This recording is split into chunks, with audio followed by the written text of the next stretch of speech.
Behind a face that has not moved in 20 years, a man can carry a great deal.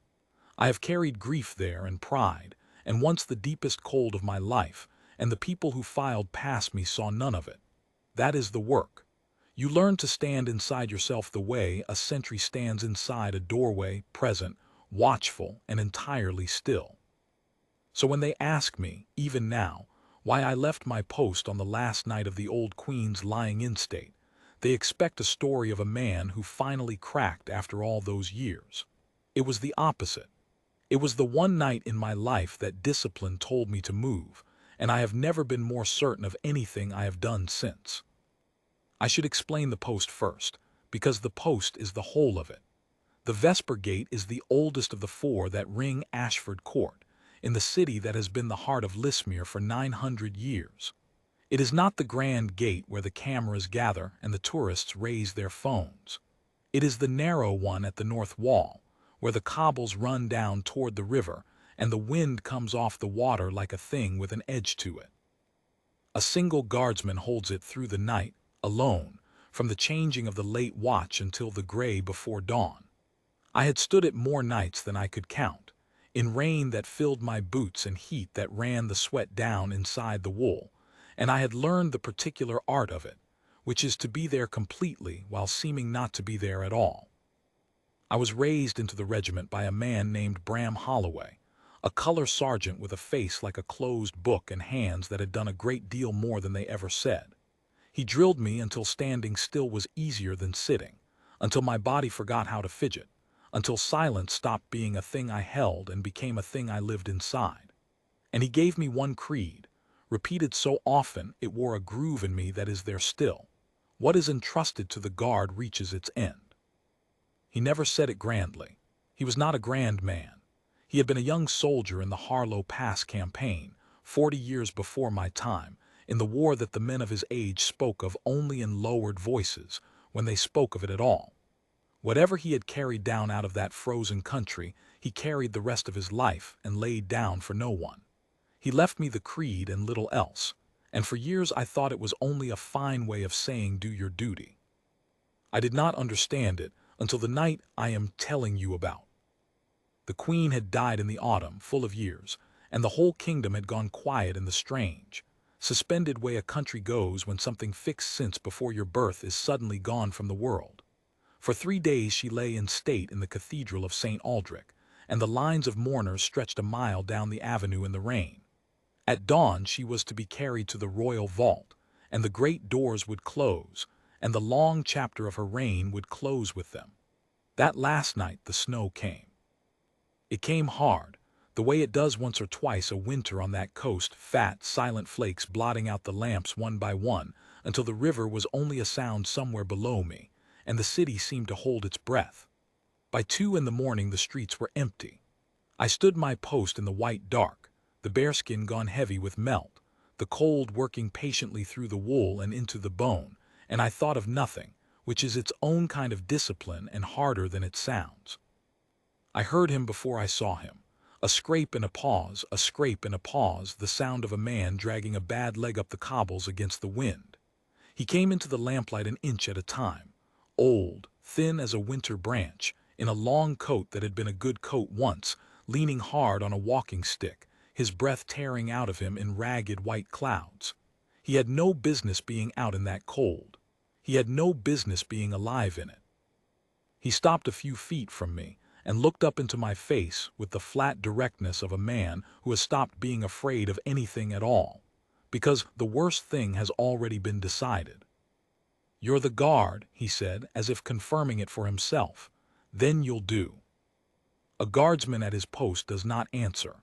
He does not turn his head, does not speak, does not so much as let his eyes drop from the middle distance. The public believes this is for show, a piece of theater. It is not. It is the line that keeps a post from dissolving into a conversation, and a man who answers once will answer always, and then he is no longer a sentry but a fellow standing about in a costume. So I held.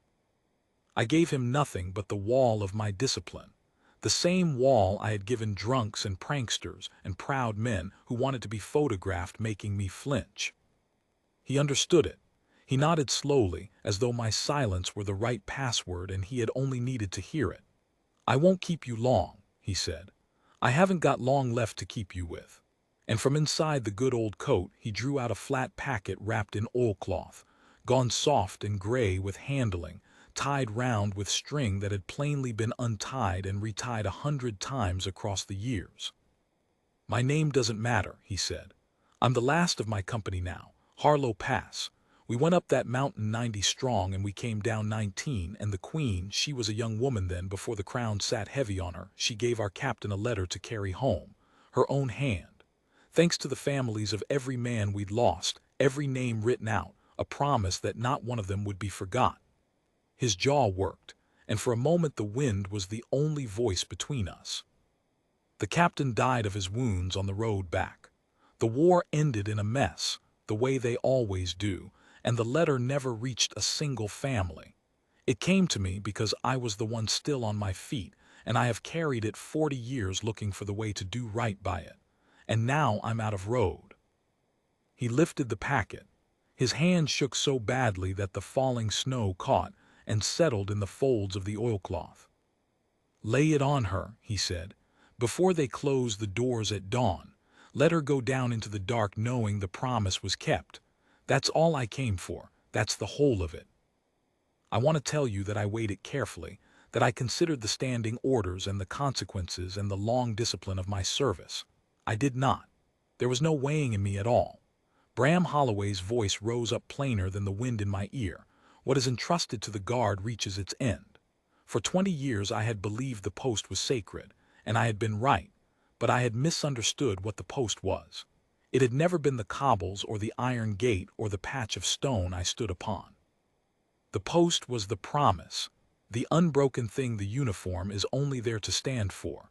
An old man was holding out a 40-year-old promise in the snow and asking me, plainly, to be the guard.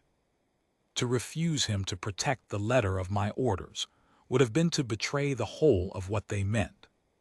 So I broke protocol. I have never in my life regretted a thing less. But I did not abandon the gate to the empty night, and there is a difference, and Holloway taught me that too. A guardsman who breaks for a true reason breaks like a soldier, not like a man running. I struck the small bell at my shoulder that calls the watch sergeant 3 measured rings, the signal a man may use perhaps once in a whole career and pray he never has cause to. And while I waited for it to be answered, I took the packet from the old man's hand. It weighed almost nothing. He let go of it the way you let go of something you have held so long that your fingers have grown into its shape.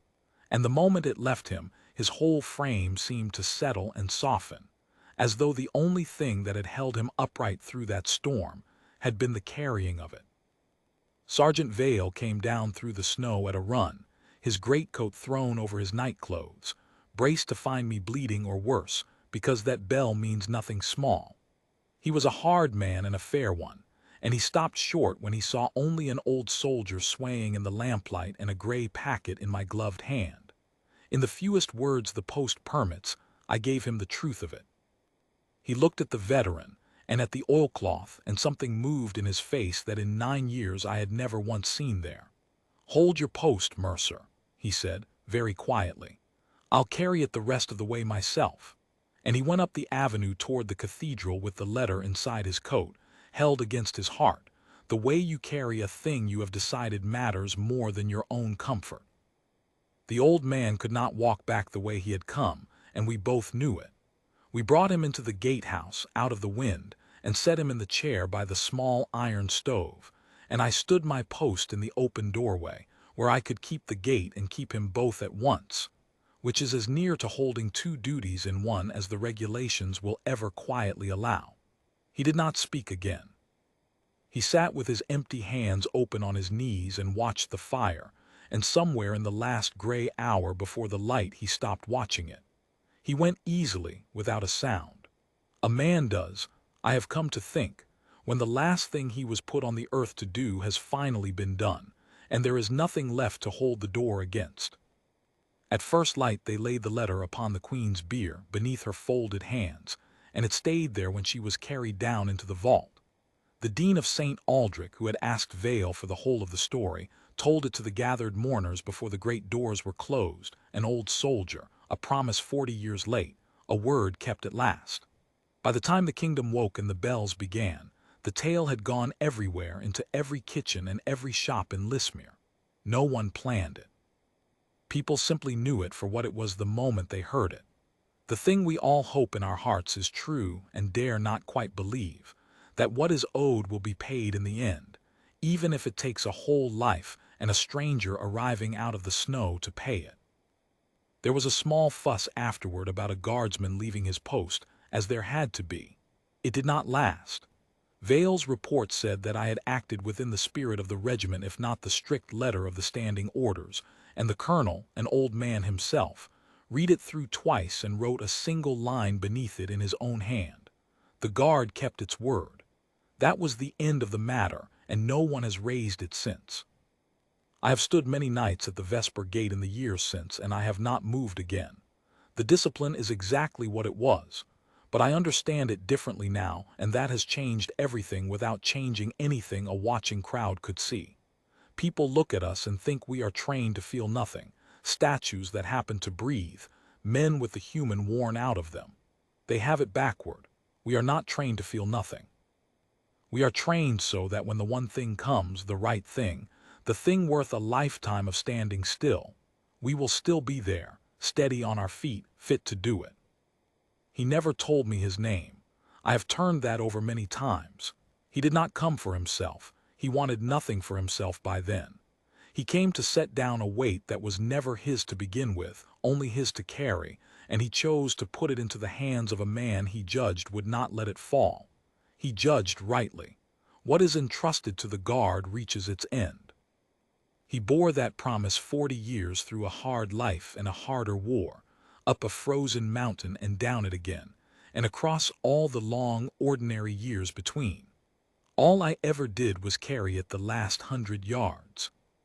I would stand that post 1,000 more nights for the chance to carry it again.